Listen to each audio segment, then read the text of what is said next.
As September turned to October, I drove around the Beltway and attended my first Capclave. Now, I'd gotten a little stir crazy last fall and swung by the lobby to say hi to friends who were in town last year, but this was the first time I ever actually attended Capclave. It's a small con with lots of familiar to me faces, several fun guests, and they let me chat about some of my favorite topics. All in all, would attend again. Hence, I'm taking a quick break from my ShyCon 8 WorldCon 80 notes to talk about my most recent weekend. Welcome back to Morgan's video blog with writing tips from the pros and, of course, my own writerly musings. Today, I'm here with another weekend, another convention to panel, Capclave 2022. Last weekend, I attended, shockingly, a small local convention called Capclave. Now, I didn't escape my house as quickly on Friday as I'd hoped, thanks to some AC installation guys doing their best as Hurricane Ian was starting to send stormy weather our way. So I hit a bit of the weekend rush hour traffic, but I did manage to make it to the hotel and check in before 5 p.m. Getting my badge took no time, and I scouted through the convention with a pass through the lightly filled dealer's hall and caught up with friends.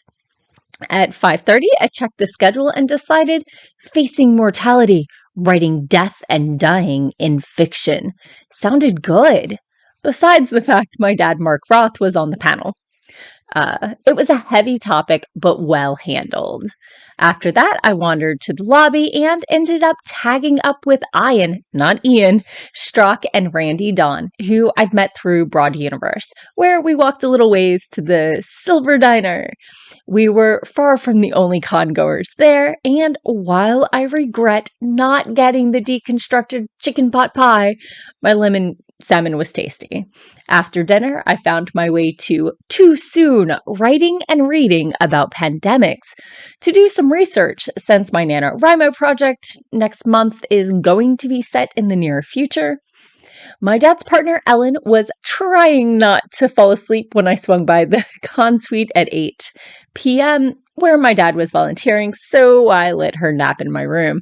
Then I wandered the halls, found a few conversations, and headed to bed by midnight. So early.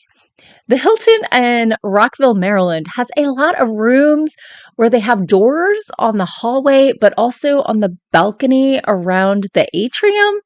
Mine was one of those dual-doored rooms with my only window opening to the atrium. It makes all awareness of passing time more challenging because of the lack of daylight. Not that there was any last weekend. I had hoped to make a 10 a.m. panel, but realized my first panel of the day was the one of the 4 I was on at Capclave that I was scheduled to moderate.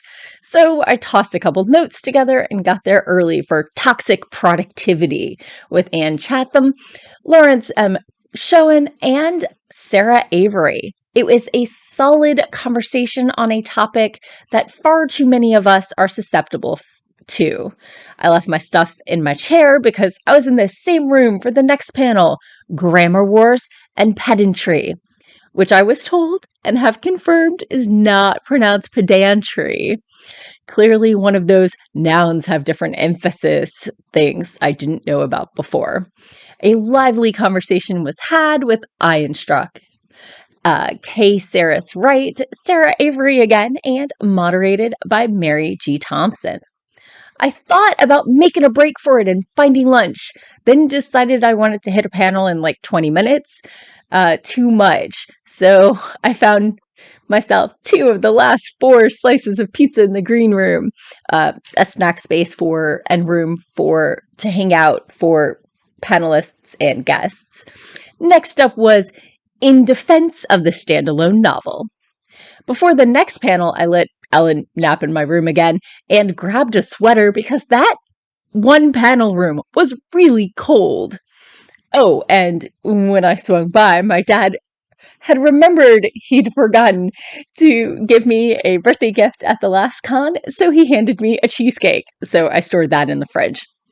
I caught most of the DMV in speculative fiction, all about writing in the DC, Maryland, Virginia area, since my NaNoWriMo project is not just in the near future, but actually nearby. I got tagged out to help prep for the awards ceremony during the panel, so I missed a little, but it was solid. To end my Saturday panels, I enjoyed Positive SF. Getting dinner was a bit of a struggle because I wanted to be back in under an hour, but the hotel restaurant was severely understaffed. Eventually, I managed to grab a table with a fellow congoer named Steve, who shares a lot of overlapping circles with me and was a lively dinner conversationalist. So next up was the mass signing and award ceremony. I managed to hit half the tables and get new books to add to my 5 years deep to read pile before the ceremony started.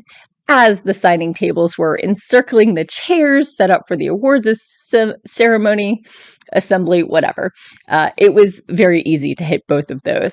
I was pleased to witness the ceremony firsthand this year because the convention that I work, Balticon, their parent club, the Baltimore Science Fiction Society, bsfs.org, presents their Amateur Writers Contest Awards at Capclave. So, after snagging photos of the winners, I went to make sure all of my payments went through at the signing tables and found out when I unpacked at home, I left one of those books on the table. I'll get it. So, facepalm moment there, but with my bag trying to rip, I had to drop those books off in my hotel room, and I managed to find a friend's room party and chatted a bit and shared my belated birthday cheesecake.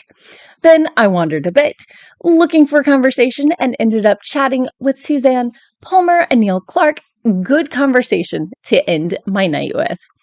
Morning, though. Morning came early. Shocking no one, I yet again failed to attend any 10 a.m. panels, but managed to check out, load my car, and still make it in time for my own panel, Promoting Your Writing. It was a very full panel with our author guest of honor, Ursula Vernon, who also writes as T. Kingfisher, Alex Schwartzman, Leah Cypress, and Leslie Penelope, moderated by Jean E. Adams, and we more than filled the panel time. Yet again, I had back-to-back panels in the same room. This time, I snuck off to the con suite for my snack lunch before What's in a Name with Jack Campbell and moderated by Leah Cypress, where we talked about pen names. After a quick pass through the halls to say goodbye, I hit the road. Well, twice. I had validated my parking and not told the lady when I checked out of the hotel, so I had to double back in when it came time to leave the parking garage. Anyway, traffic was smooth, Catechus was happy to see me, and I had just enough time to get ready for my weekly productivity stream. I'm glad I went, but was ready for bed. Thank you for watching, and tune in again next week for more writing tips and writerly musings. Bye-bye.